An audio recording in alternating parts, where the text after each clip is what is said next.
microfone, tá? Boa noite, pessoal. O Maurício está posicionado aqui. A 102 pode começar a coletiva.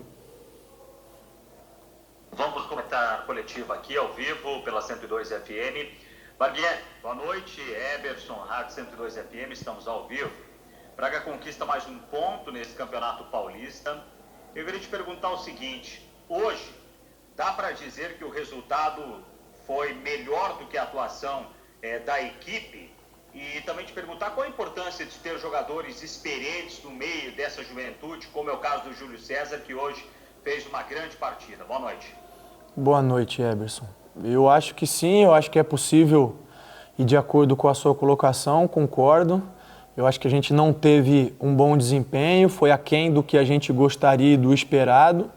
O que eu valorizo é o espírito de luta, dedicação, a determinação, mas hoje efetivamente a gente não conseguiu encaixar o nosso jogo e contou, claro, com a estrela do Júlio aí para nos ajudar numa penalidade. E aí, já respondendo o seu segundo ponto, eu acho que é importante sim, passa tranquilidade aos mais jovens, passa experiência, no momento de acalmar um pouco mais o jogo, de tomar decisões, como de repente não sair jogando tanto com o adversário pressionando, usar um pouco mais a bola longa, entrar de novo no jogo. Eu acho que é fundamental e contribui bastante, tanto o Júlio quanto o Liz, os jogadores mais experientes que começaram e iniciaram o jogo aí. Boa noite, me ouve? Estou ouvindo, sim. Sérgio Loredo, queria lhe perguntar o seguinte: o time chega a 21 pontos hoje, né? E com a derrota do Palmeiras, o Palmeiras dificulta a sua situação no campeonato e o Bragantino está fazendo o papel dele. Vocês já têm uma ideia, dá para ter uma projeção, faltando Santos e Botafogo, nesses dois jogos, o que seria necessário para a classificação? Com 23 classifica, 2 empates, com 21 vai classificar. Se puxar até o retrospecto dos anos anteriores, dá para ter uma ideia disso, Barbieri? Boa noite, Loredo. Se a gente puxar pelo retrospecto, se eu não me engano, no ano passado o Bragantino fez a melhor campanha fazendo 23 pontos, né? É difícil eu te dizer qual seria uma pontuação segura, porque o Palmeiras pode fazer 24 ainda, enfim, o Novo Horizontino também pode pontuar mais. Então, não sei o que vai acontecer em relação à sequência deles, né? O Novo Horizontino consegue ter um espaçamento melhor entre os jogos, o Palmeiras tem mais dificuldade nesse sentido. A gente enfrentou um momento muito difícil agora, nessa sequência que passou. Agora a gente, não vou dizer que fica mais fácil, porque ainda está apertado, mas volta um pouquinho mais para o que é um calendário cheio, mas dentro da normalidade, né? Eu acho que a gente tem dois desafios importantes, Santos em casa e o Botafogo fora. Nossa ideia sempre é entrar para tentar fazer o máximo de pontos, e aí sim eu tenho certeza que conseguindo fazer os 25 pontos, o Palmeiras hoje não alcança mais, né? Então seria esses 25 para a matemática ficar correta. Boa noite, Barbieri, Rodrigo Seixas, Correia de Atibaia. Eu queria saber sobre a questão física do time, né? Você acabou de comentar que o time vem de sequência muito grande. O Palmeiras também vem, o Palmeiras não está somando pontos, vocês estão conseguindo somar pontos. Eu queria saber sobre se o time está no limite e muito do desempenho ruim hoje, que não encaixou, está alinhado com isso.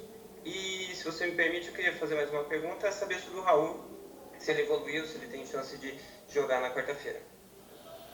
Boa noite. Em relação à sequência, é difícil. Chega uma hora que o acúmulo de jogos começa a pesar. Até por isso eu tenho procurado alternar os jogadores que iniciam os jogos. Eu acho que a gente tem conseguido ter um desempenho bastante satisfatório dentro dessa alternância. Hoje conquistou um ponto importante, embora o desempenho realmente não tenha deixado nenhum de nós satisfeitos. Não sei se dizer... Não, acho que não só o cansaço influenciou, eu acho que a gente não conseguiu mesmo encaixar o nosso jogo, ocupar bem os espaços. Tem o mérito do adversário também, adiantou a marcação, enfim, procurou criar dificuldade pra gente, fez um jogo bastante direto, buscando as costas da defesa, apostou bastante nas bolas aéreas. E realmente hoje foi um dia que a gente não conseguiu ter o melhor desempenho, mas isso é natural também, numa sequência que a gente vem atravessando, nem sempre a gente vai conseguir desempenhar como gostaria, e nesse sentido o ponto é importante. Em relação ao Raul, o Raul segue em evolução. Eu não sei te responder agora se ele tem condições de viajar, eu acredito que não, pela evolução que ele tem apresentando, mas quem vai definir isso é o departamento médico amanhã, pela manhã, quando a gente tem treinamento marcado. Maurício, boa noite, é o Danilo do GE. Agora é a hora, né, de virar a chavinha para a Sul-Americana. Queria que você comentasse esse jogo contra o Emelec, um adversário que também venceu na estreia. Como que você vê essa partida de quarta-feira? Boa noite, Danilo. Eu acho que é um desafio grande que a gente tem, é uma boa equipe, é líder do campeonato equatoriano. Em função até de pandemia, eles tiveram os jogos agora cancelados, né, dessa rodada lá no Equador, então a gente vai enfrentar uma equipe descansada e que com certeza está se preparando para nos enfrentar da melhor maneira. Esses jogos de Sul-Americana são sempre complicados, ainda mais fora de casa, os adversários tentam se impor e apresentam sempre uma intensidade muito grande, então a gente vai terminar de fazer uma avaliação final deles aí e vai procurar fazer as melhores escolhas para ir lá e tentar buscar um resultado que seja positivo para nós. Barbieri, boa noite. Angelito da TV Bandeirantes. Ainda falando do Emelec no Equador. Lá o clima é totalmente diferente, né? Ou seja, nós temos uma altitude um pouco elevada. Você já está preparando a equipe para essa diferença de ar? Porque aqui o ar é mais condensado, lá mais é rarefeito. Como é que trabalhar com os jogadores? E você já tem mais ou menos os jogadores que se adaptam melhor a essas condições? Boa noite, Angelito. Eu acho que tem algum equívoco aí, até porque eu já tive em Guayaquil. Guayaquil é o nível do mar. Tem porto em Guayaquil e tudo mais. Então a gente não vai ter esse problema de altitude ou de ar rarefeito, né? O que tem é um clima muito úmido, quente normalmente, mas a gente não vai enfrentar essa questão de atitude ou ar rarefeito, não. Boa noite, Barbieri. É Sérgio Silva, aqui do Mais Bragança. Primeiramente, aí quero parabenizar aí por essa campanha no Campeonato Paulista que está fazendo a Bragantino uma excelente campanha aí nesse Campeonato Paulista. A pergunta é, Bragantino, a tendência é que realmente o Bragantino conquiste a sua classificação para mata-mata do Campeonato Paulista, ou seja, as quartas de finais. A gente queria saber de você se na fase de mata-mata você vai continuar usando os jogadores considerados com menos minutos jogados, assim como você sempre gosta de falar.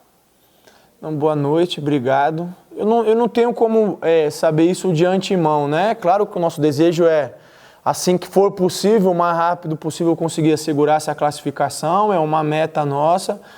Mas aí vai depender da sequência de jogos, do intervalo entre jogos, até porque eu acho que não está efetivamente definida ainda as datas das finais, e a gente tem esses jogos de Sul-Americana aí, depois a gente passa num momento de retorno a jogar sempre às terças-feiras, então eu vou ter que esperar uma definição da federação, e aí espero que eles tomem a melhor decisão no sentido de respeitar um prazo que a gente consiga se recuperar, para que a gente possa sempre colocar o que tem de melhor, né? Mas eu não consigo te adiantar essa resposta nesse momento. Barbieri, boa noite, é Tarso Costa da 102 FM, prazer estar falando com você novamente. Nós sabemos que os adversários geralmente têm muita dificuldade com a equipe do Bragantino devido à marcação alta, né? Uma equipe agressiva com a bola, esses conceitos bem aplicados, né? Mas pela equipe titular, quando o Braga tem uma formação, digamos que com jogadores com menos minutos, né, que você tem costumado utilizar, sente uma dificuldade na saída de bola, porque é uma saída de bola que exige uma dinâmica um pouco maior.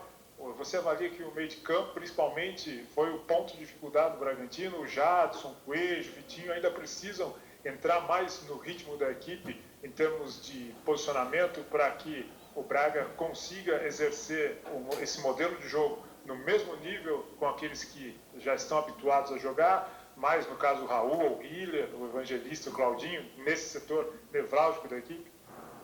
Boa noite, Tarso. Prazer falar com você também.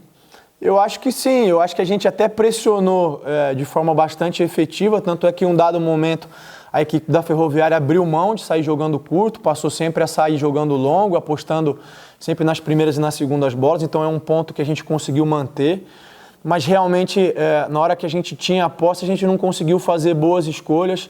A ideia inicial era, como a gente tinha feito no jogo anterior, segurar um pouquinho o Natan mais para dentro, tentar fazer uma saída com 3 zagueiros, porque o Natan é zagueiro de origem, né? Até porque a Ferroviária vinha atuando com o Cajá e o Mezenga na frente, com 2 na frente. Mas eles mudaram para esse jogo, deixaram só o Rogério e a gente teve que segurar um pouquinho mais o Natan numa posição de lateral mesmo. E aí ficou um pouco mais desconfortável para ele, né? Atuar nessa posição. E eu senti também um pouco de falta de uma interação melhor entre o Jadson, o Coelho e o Vitinho, que também é natural. Porque talvez as pessoas não tenham se dado conta, mas com essa sequência de jogos e muito intensa em muitos dias, eu sempre opto por uma equipe que inicia o jogo e preciso levar os demais para o banco, né? E esses demais que eu levo para o banco acabam não tendo a possibilidade de treinar no dia do jogo. Na véspera é uma sessão de treino reduzida, então a gente tem conseguido dar poucos estímulos nesse sentido também para melhorar esse quesito. É um ponto que a gente precisa, sem dúvida nenhuma, desenvolver. Vamos ver se o tempo vai nos permitir isso. Boa noite, Bruno da Alfa Mix. Eu queria que você falasse um pouquinho, eu sei que o treinador às vezes não gosta de falar especificamente de um jogador, mas sobre o Vitinho, eu já tive a oportunidade de ver o Vitinho treinando e sempre treinou muito bem e chega na hora do jogo, falta ele fazer o time jogar no lugar do Claudinho às vezes que ele joga. O que falta para o Vitinho engrenar na equipe? Boa noite. O Vitinho tem uma característica distinta, né? Um pouco do Claudinho, assim. Eu entendo que a comparação acabe sendo natural, por serem dois jogadores de criação, mas o Vitinho tem um pouco um outro perfil. E eu acho que ele ainda está tentando encontrar o espaço dele dentro dessa maneira de jogar, e a gente também precisa procurar soluções para que ele consiga explorar melhor o potencial dele, né? Em relação até às outras oportunidades, eu acho até que hoje houve uma evolução, aquém do que a gente gostaria e do que o próprio Vitinho gostaria, do que a gente sabe que é o potencial dele, mas já conseguiu receber mais bolas próximo à área adversária. Cobrei ele que chutasse, na hora do intervalo ele deu um chute bom de longe, a bola caiu bem.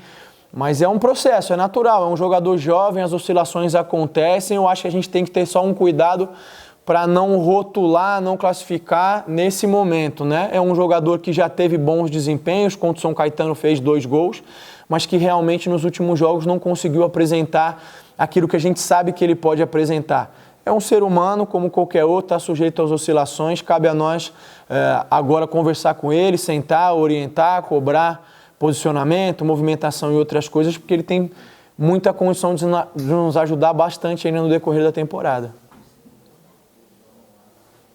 Barbieri, a base para enfrentar o Emelec deve ser a mesma que enfrentou o Tolima, e o Realpe, ele pode ser um diferencial nessa equipe mesmo, porque ele já jogou no futebol equatoriano, ele é do Equador, para passar alguma coisa para quem vai viajar com o elenco para enfrentar o Emelec?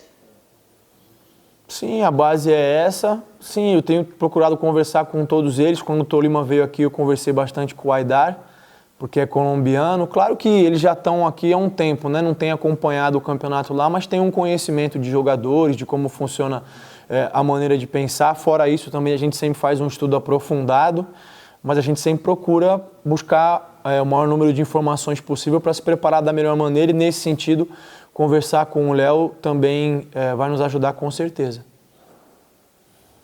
Barbieri, Eberson aqui da 102 FM, para encerrar de nossa parte, desde já agradecer pelas informações e as respostas, queria te perguntar o seguinte: com essa sequência maluca de calendário do futebol brasileiro, a imposição dos jogos também aí nesse curto período de tempo, a vida da comissão técnica e do treinador a gente sabe que não é fácil, né? Hoje, por exemplo, você colocou novamente o Hurtado no setor de ataque em função dessa sequência e de preservar também o Ítalo, que tem sido muito importante para o clube e provavelmente será o titular novamente no meio de semana. Aí você tem o Santos na sequência, por mais que tenha ainda o Emelec no meio de semana.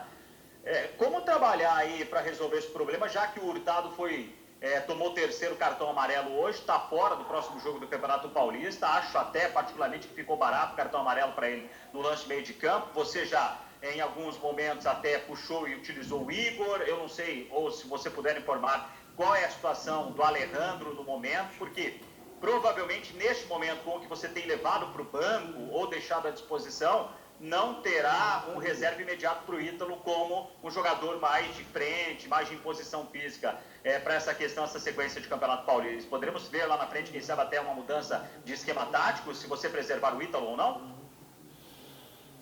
É possível uma mudança, é possível sim. A gente pode procurar alternativas. Tem alguns jogadores que eu entendo que possam eventualmente fazer a função lá. O Alejandro também está num processo final ali de transição. Claro que ainda é cedo para eu poder te dizer se ele vai poder ter condições de jogar contra o Santos, e provavelmente se tiver, tem que ser num volume reduzido. Mas é possível que a gente conte com a volta do Alejandro, e é possível também alterar o sistema ou colocar algum jogador com uma característica um pouquinho diferente do Hurtado, mas que possa fazer uma função como o Ítalo faz, enfim, ou até com característica diferente.